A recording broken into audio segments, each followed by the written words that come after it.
Anybody else want to say hi, introduce themselves, or share an update?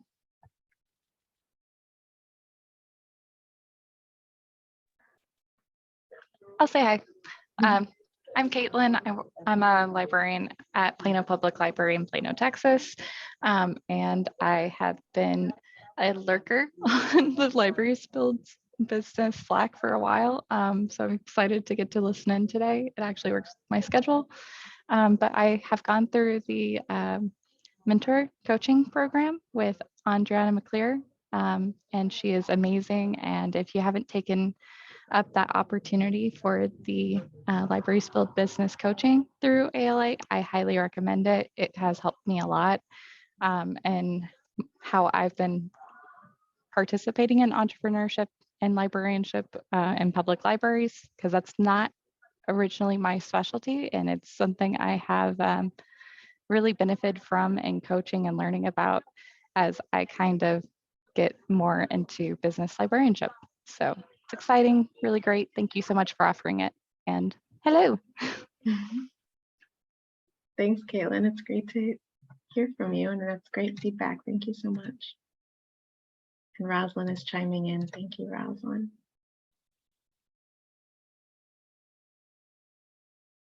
Anybody else?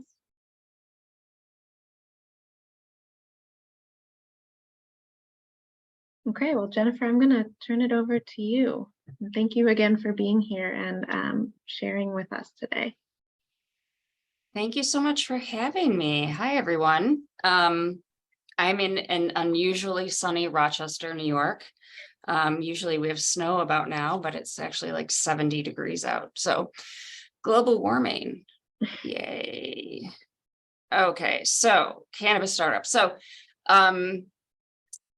yeah, so if you had told me like 2 years ago or a year ago that I would be referred to as the city Rochester's cannabis czar by our mayor, I would have been like, that's the most ridiculous thing I have ever heard. Especially considering I don't even use the product and makes me paranoid and all that good stuff. So it's been quite a journey, but I've been having a ton of fun with it. So, and yes, I do get a lot of free samples, just so we can get that out of the way. A lot. So, okay, so why cannabis? So cannabis is legal in most states, and congratulations, Maryland. The cannabis industry is an $11.6 billion industry. Okay, so it's huge. There's a lot of money to be made by a lot of people. With 16.3% compound annual growth. So that's substantial, right? That's a lot of money in play. Also with the way, you know, I'm only speaking from New York's perspective, what the taxation is going to look like is, you know, the municipalities are going to benefit greatly in the millions of dollars based on revenue raised from sales. So we're hoping that, you know, a portion of those, you know, of that revenue goes back into the libraries so that we can continue helping people. Okay, this is just a map of, I gotta get, hold on one second. Come here. How do I make the view change? Because everyone's bobbing around. Okay. All right, there we go. So this is just showing you, so this is out of date already because Maryland just, oh yeah. So they're legal for medical. So just to give you an idea, you know, this is a big chunk of the country right here. So, okay, so there's a lot of problems associated with starting a cannabis business. The main one is it's still prohibited at the federal level. It's still considered a Schedule I substance. So what that means is you can't get a bank loan, right? Banks can't work with cannabis because, you know, their FDIC insurance prohibits it. You can't use credit cards. You can't do anything like that. You also aren't able to get a loan through the Small Business Administration because, again, the SBA is a federal agency. And you can't use banks at all in general. Like you can't have a checking account. There are a couple banks in like Texas where people literally drive their money across the country to put them in these banks in Texas, but that act in and of itself of driving it to Texas is illegal. As soon as that money leaves the state, that is subject to seizure by the government. Even if you're driving from one state to another state where it's legal in both states. So, you know, people keeping money in safes, you know, they're, because of that, they're robbed all the time. Especially if you've watched some of the reports out of Oakland, it's pretty much just a daily occurrence of, you know, getting robbed because everyone knows you have all this cash on hand, right? It's heavily regulated. So not only, you know, do you have just the regular, you know, it's hard to start any business, but when you pile on the reporting that is necessary, you know, the amount of, you know, your history of transactions of sales, you know, you need to keep that for 5 years. You have to have a sales platform that interfaces with the state's system for inventory control, training, you know, there'll be regulations around training employees, and they just make it very difficult. Another thing that is, it's heavily taxed because at the federal level, you can't write off all your business expenses. So not only are you paying high tax, you know, your customers are paying high taxes, you yourself are paying very high taxes because you can't get those write-offs that every other business enjoys. You know, New York State at least is going to allow businesses to write off some business taxes. But again, that's, you know, a really, you know, that's not where you get like a big return from the state, from your state taxes. So just very difficult. Another issue is predatory, just kind of predatory behavior. If you go to, you know, look at some commercial space and they say, okay, it's $1,000 a month for this space. And then you tell them, well, it's a cannabis business. And then they say, oh, for you, it's $3,000 a month. So there's a lot of behavior out there that makes it just incredibly challenging. Not to mention the application for to get a license. I've actually done it. With a patron, it took us 8 hours.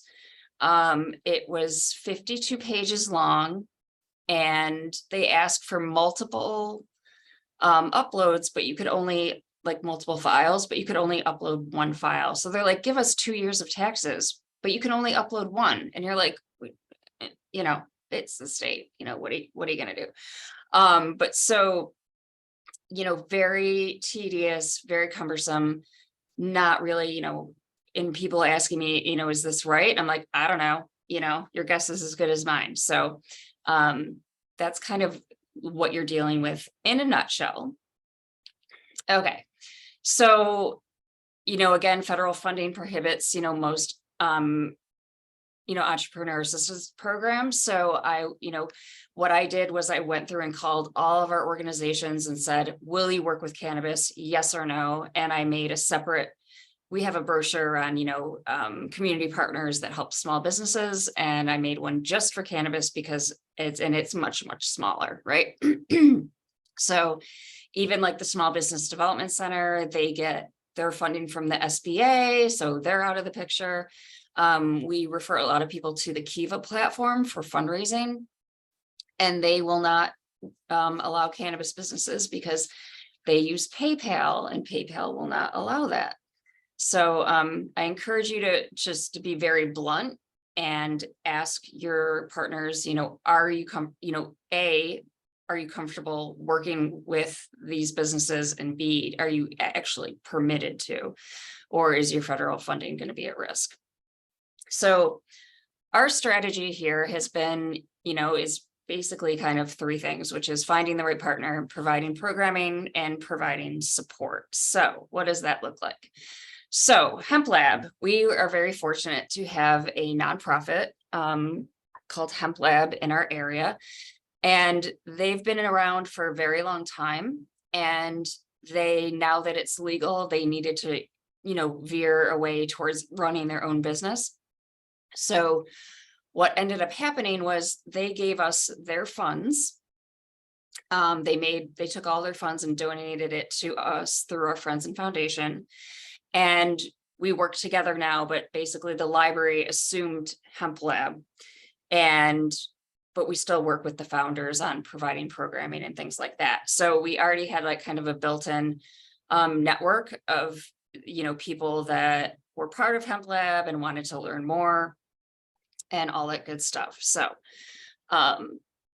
just a side note, if you work with any nonprofits that want to work with cannabis, they will lose their 501c3 status if they do that. So we've had a lot of people like, it's very, very, very tricky. People like New York actually said, oh, we're going to give licenses to nonprofits that work with,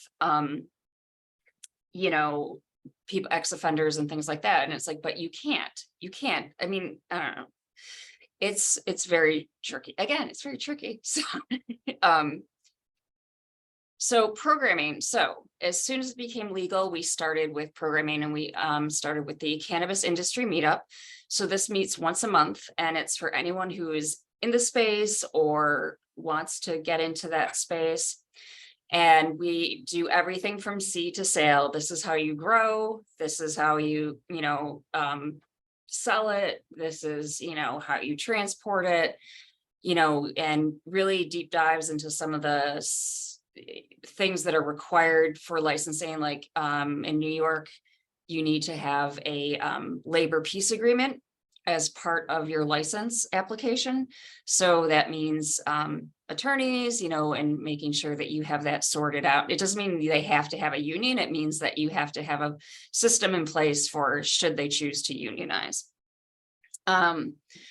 We had our Cannabis Support Services open house, which was everything from accountants, attorneys, graphic designers, security companies, any of those ancillary services that you're going to need, that are going to be really important to you. I mean, trying to do your taxes yourself is not a good idea in this space. You're going to need a cannabis attorney, one with expertise in that area. And they do exist. I work with a great one. But everything any regular business has, you also will have, and you need to have that lined up and make sure that, especially even like with graphic design, there's regulations around the packaging. You can't use this font, so if you use a bubble font, it's going to appeal to kids, and things like that. So everybody kind of has to be on the same page and be aware, like everyone that you're working with, aware of all the different regulations. And lastly, we had our workforce development open house recently, which was with a bunch of cannabis companies, whether that was cultivation, testing, processing. And they talked about, because everybody talks about getting their license. I'm going to get a license. It's like, well, you all can't get a license, right? But you all can get a job in this space. They do need to hire people. And so we went through all the different types of jobs that are, you can have within the cannabis industry and what skill sets you would need. And most of the participants, no matter if it was testing or cultivation, being a bud tender, it was attention to detail. You have to be really, really detail oriented and be able to focus on things for long periods of time. And that is the ideal candidate, basically. So these are just some flyers from our events. We are fortunate to have a really great in-house graphic design team. And hold on one second. Nope. Okay, so our services. We offer licensed application assistance. We have a cannabis attorney that we can bounce questions off of for no charge. We have a relationship with a cannabis specific accounting firm, CPAs, and we retain them to answer questions on our client's behalf so that they don't have to pay an accountant, $200 just to ask a question. We're very fortunate that we received a grant from New York State Senator Jeremy Cooney. So we received $25,000 to go towards subsidizing these professional services for cannabis businesses. We're starting an office hours program, which will be virtual, with people with various areas of expertise, where you can get on a Zoom call and say, I'm not sure if I have a cultivation question, or, I have a marketing question. And so people can get some free advice. And then lastly, we are also the home to the Carlson Center for Intellectual Property, which is named for Chester Carlson. And does anyone know what Chester Carlson invented? Don't Google it. Anybody? Nobody? He invented xerography. So Rochester was the home of Xerox for many, many, many years, but that's just a digression. So one thing that's fun, so you think, just a quick review of patents. Okay, there's 3 types of patents. There's design patents, utility patents, and plant patents. So a lot of people don't realize you can patent a plant, and this includes cannabis. So these are some examples of patented technology, as well as plants. So a design patent is something, is the way something looks or feels. A utility is what it does. Like a mousetrap is the most patented device in the history of mankind. That's where you get that phrase, build a better mousetrap. And plants. So for plants to be patented, it has to be asexually reproduced. It can't, you can't just go into the woods and be like, I'm going to patent this. Asexually reproduced, and there has to be something novel about the plant. So in terms of cannabis, you might be, the smell is really good, or it's less smelly, or it's, really terpy, and, things like that. And but there is some essence of novelty. Even like if you look at an apple, like the apple is unusually sweet, that's what gets your patent. So it has to meet those 2 criteria. So, factors contributing to our success and how I got my crown of, cannabis czar is we have really strong support from library administration and City Hall, as well as our state legislature, which I just mentioned. We had got $25,000 for cannabis services.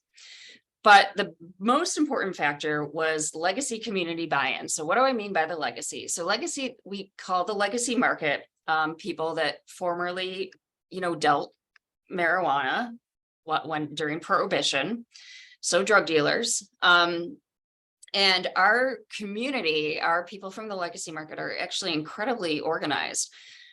And they have weekly meetings. And I would go to these weekly meetings when I first started, and it was at a place called the Green Lounge, and everybody is smoking. It is like the air quality in this place is really bad. But I would go and I'd be like, I'm from the library. I can help you. Everything's confidential. I'm not going to tell anybody, whatever you're doing. And so, so I met a lot of interesting characters. Again, I never thought I'd be like, oh, here's my new friend, Willie, my weed dealer, so it's, but they're a really welcoming community, and they, they understand that, I always say to them, I'm like, how to run a business. You understand supply, demand, distribution better than anybody, right? I'm like, so you're still doing what you're doing, but now with just a ton of paperwork. Okay. I'm like, it's the same thing, but just a lot of paperwork. So, they, to get their buy-in was really amazing. And now they actually hold their weekly meetings here at the library. They didn't want to do that for a long time because they were like, well, we can't smoke there. And I'm like, you can go like an hour without smoking, right? Just light up before, light up right after, whatever. So that's been a really important group to work with, because again, New York has 50% of licenses are going to be awarded to social equity applicants. So that includes, minors, anyone with justice involvement. So our first round of dispensary applications just closed. They're going to issue 150 dispensary licenses for the state. And those first 150 went to people that A, had a previous marijuana conviction, and B, have successfully run a company for at least 2 years. So that is who is, you can partner with someone like I have the conviction, they have the business experience, but the majority owner needs to be the person with the prior justice involvement.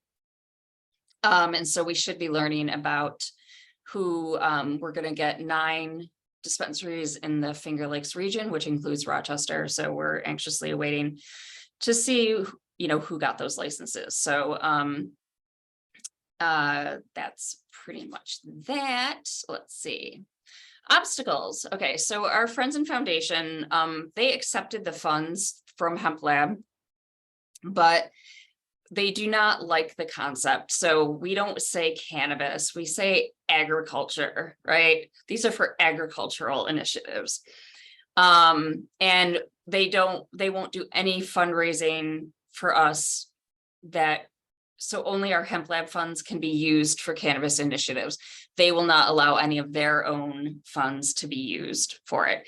And because, you know, and there's still a social stigma, which is why, you know, the foundation is like, well, you know, we're not comfortable with that word, you know, so it's a hindrance. And then also I've been asked to be interviewed multiple times, and the city will not allow me to speak to the press because only the mayor can speak about cannabis. And so I have people calling all the time saying, we want to write about how you work with this population. And the answer is always absolutely not. So it's kind of been, you know, barriers to like getting the word out more about, you know, because I mean, we help a lot of people. We get calls every single day about starting cannabis businesses. Every single person thinks they're the first person that has called me. And, you know, I'm like, no, you're like the 300th. But so those are kind of been our biggest obstacles. But so upcoming initiative, we're currently working on the New York State Library of Cannabis. We are partnering with Women of Color in Cannabis, who is out of Brooklyn, and the Cannabis Association of New York. And we will be talking about everything from, you know, the plant processing, entrepreneurship, intellectual property, even, you know, writing a business plan. What should your resume look like? You know, if you want to, you know, get a job in this space, things like that. So that's up and coming. We have secured the domain, and we're anxiously awaiting that to be put up by the new year. So, and any questions? I kind of plowed through that, but questions?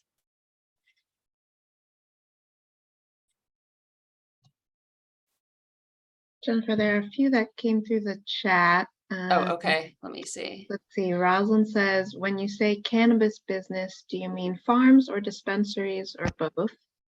Yep. So cannabis businesses can be farms, you know, nurseries, or, you know, where they just do cloning.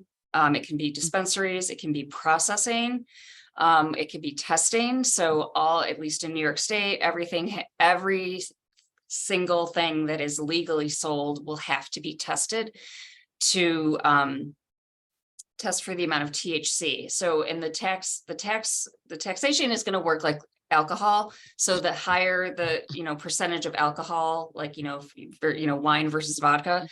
So with THC, it's going to be the same thing. The higher the amount of THC, the higher the tax is going to be. So everything has to be, I'm going to stop sharing.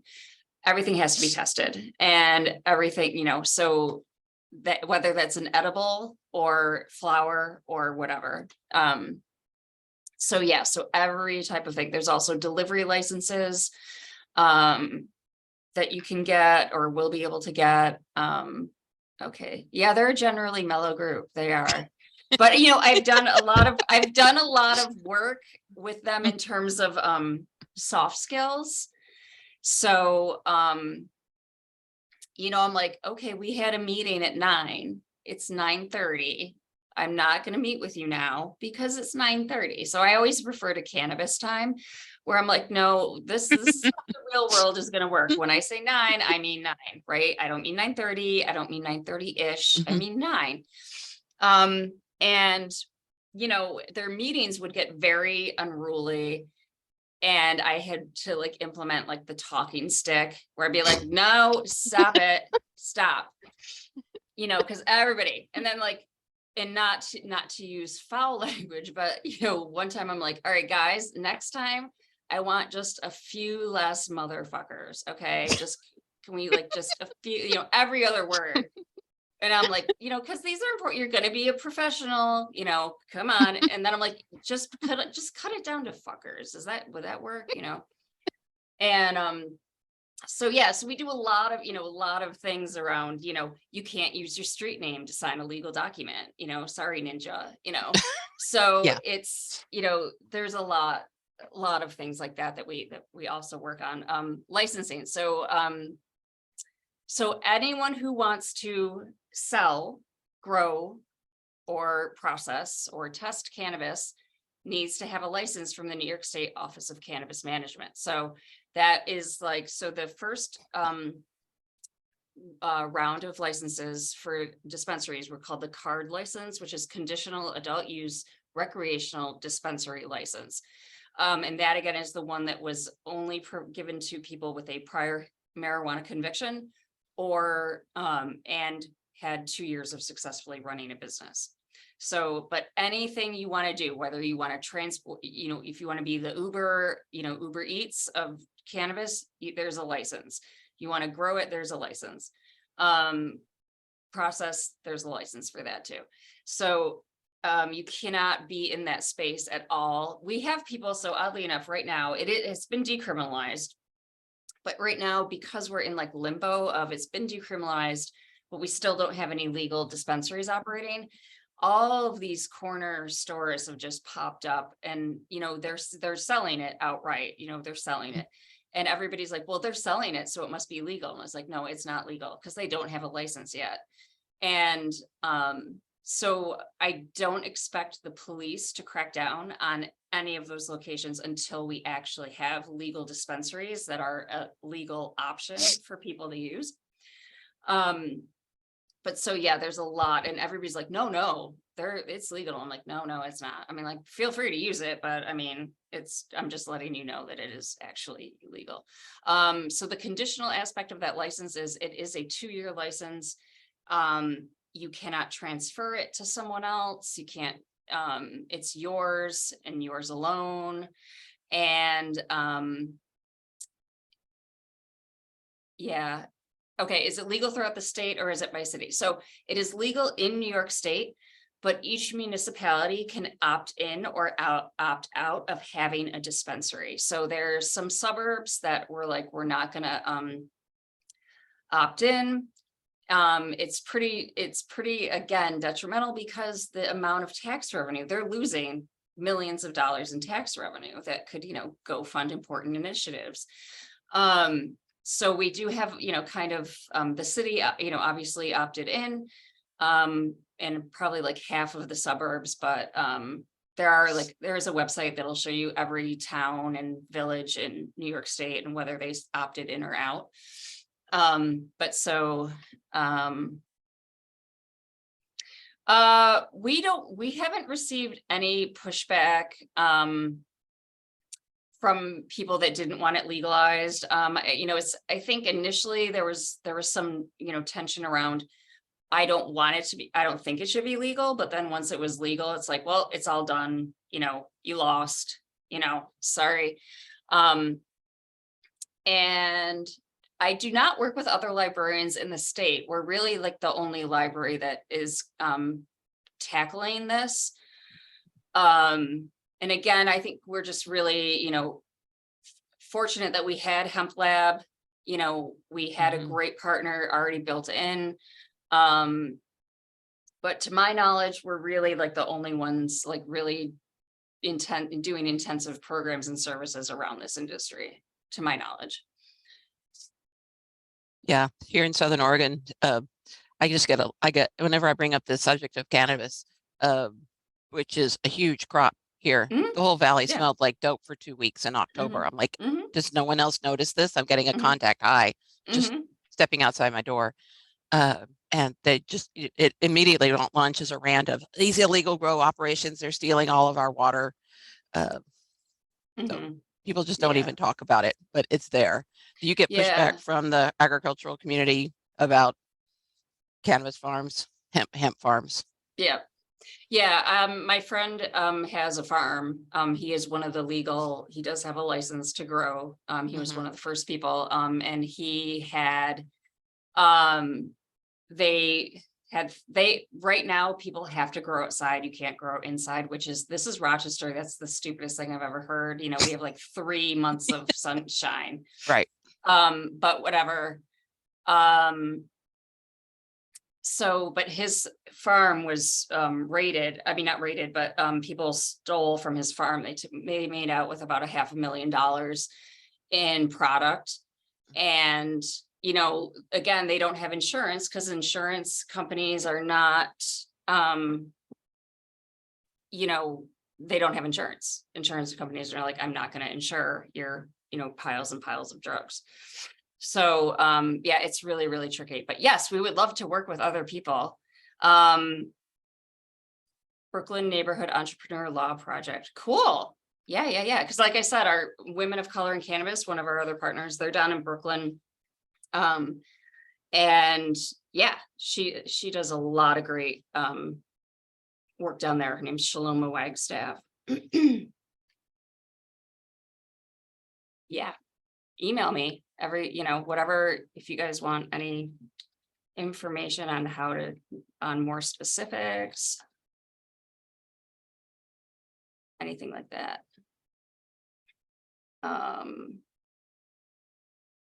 It's just, I think, the legality, R. Mason at brooklynlibrary.org. I'm going to put that somewhere right now so I don't lose it. The thing is, as a librarian, it's kind of like, if someone came in and said like, I want to start a coffee shop, and you're like, well, I don't like coffee, so I'm not going to help you. It's still, you're still, it's a legal business. When it was illegal, I'd say, fine. Yeah. You don't have to help anybody, but it's, if it's legal and you have a duty to assist people to the best of your ability. I've worked with, sex toy manufacturers. I've worked with, it's like, it doesn't matter. It's like, it's a legal business. Strip clubs, same thing. It doesn't really matter your personal preferences on the topic. It's, you still have to help them. But any other questions?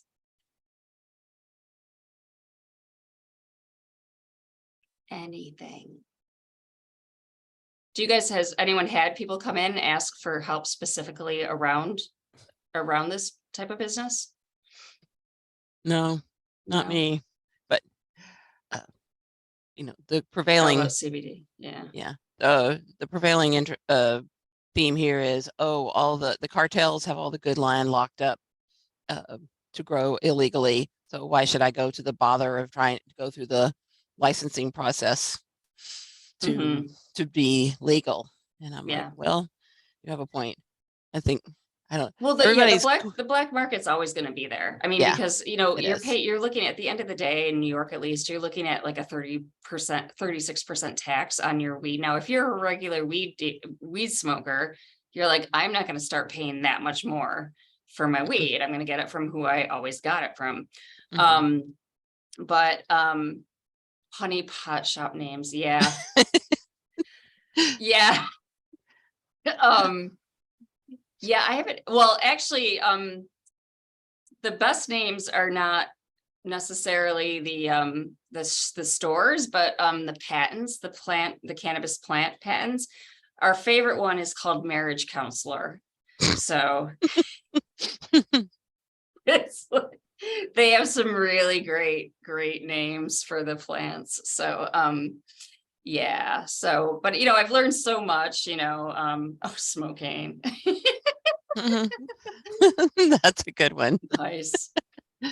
But well, Rochester is known as the flower city. For we used to have flour mills, and then we're also called flour, the grain, and then we also have flower because we're the home of all these ridiculous lilacs that bloom every spring.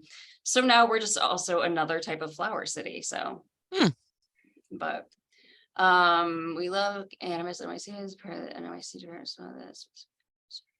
They're not doing program ads and letting people know how to get the card. Yeah. Yes, we had medical before recreational.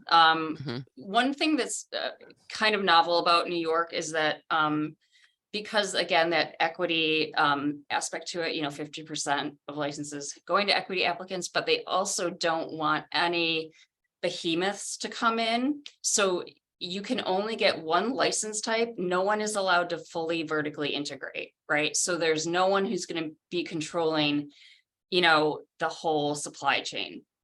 No one's going to grow it and own a dispensary and things like that. So they're preventing, we have some Constellation Brands, which is a huge alcohol company based out of Rochester. They've wanted to get in this space for a long time, but they're not going to be able to do that. The medical dispensaries are actually going to be, they'll be able to get a recreational license too. But because again, we planted things outside for that first round, and we have a lot of loss, whether through theft or crappy weather, there isn't going to be enough marijuana to satiate New York State, right? So the medical dispensaries are going to be selling some of their inventory to help actually fill up the dispensaries, because there's no way that they'll make enough for anyone to, there won't be enough. So, and they don't want to let us import it from like California or anything like that. So we did just have our medical marijuana company, Columbia Care, was just bought by Sean Combs, also known as Puff Daddy, also known as P. Diddy. I don't know any of his songs, I can't tell you, but he just bought like the majority stake in them. So everyone's going to want to go to that dispensary, I can tell you that. So any other questions? Cannabis. Any other questions? But I would encourage you to, like I said, to work with this group. They need a lot of, especially the legacy community, they need a lot of hand-holding. They don't have formal accounting practices for the most part. They're not used to paying taxes at all.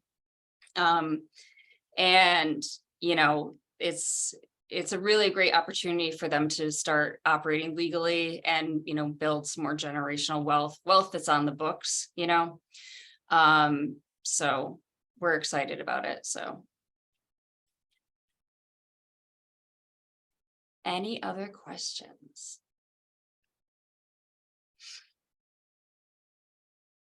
No.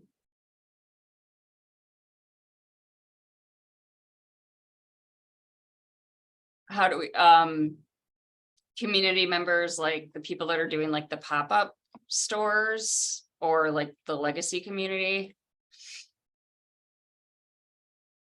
I don't have to do any convincing. They want to be legit.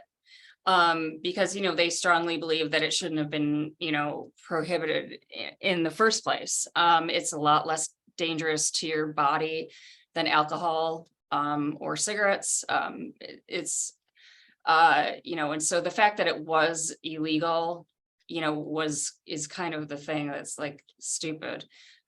We have legal substances that can kill you a lot more effectively than, cannabis. So, but they're excited. They finally feel like, they're accepted, they're accepted in the community, and, that they can then, you know, have it, you know, look at the taxes I'm bringing to the community, you know, so that's their way. And they're very, like I said, they're very organized. They're forming a nonprofit. They're going to do an agricultural cooperative.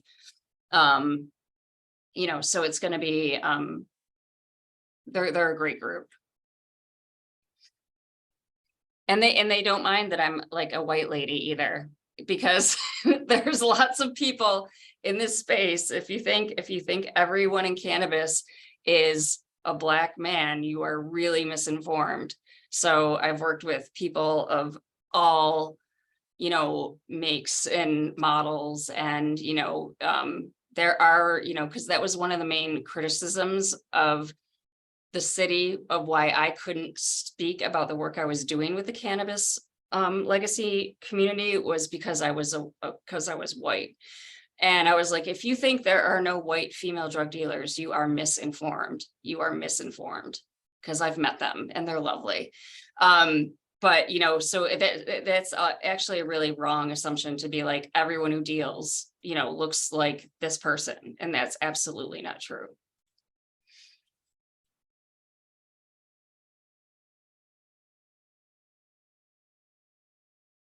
Any other questions?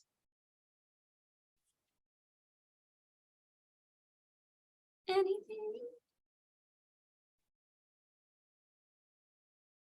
Okay. Thank you so much, Jennifer. This was All right. really, really interesting. Yeah, Yes, thanks for thank coming. you. This was great. Yeah. So thanks for having me. It's been a lot of fun, and, you know, it's a fun topic. So yeah.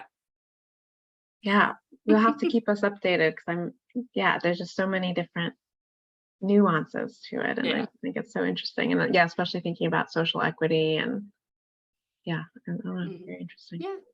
All right. Thanks again, guys, and we'll see you next time. Yeah, thanks everyone. We have our next monthly meeting in December. I'm thinking we'll just do like a holiday mixer where everyone comes and talks about what they're up to for like best accomplishments for the year, that kind of thing. We can wear festive sweaters or something. So stay tuned for that. That'll be the December one. It's hard to believe, but at the end of the year. So, and yeah, Stacy and Carly can update us on how their Small Business Saturday pop-up shops events go. And anybody else working on anything like that for the holidays, we'd love to hear. So thanks everyone for joining. Be in touch, please, on Slack, or like I said, oh wait, I have before too many more people leave, I forgot I have an exit ticket.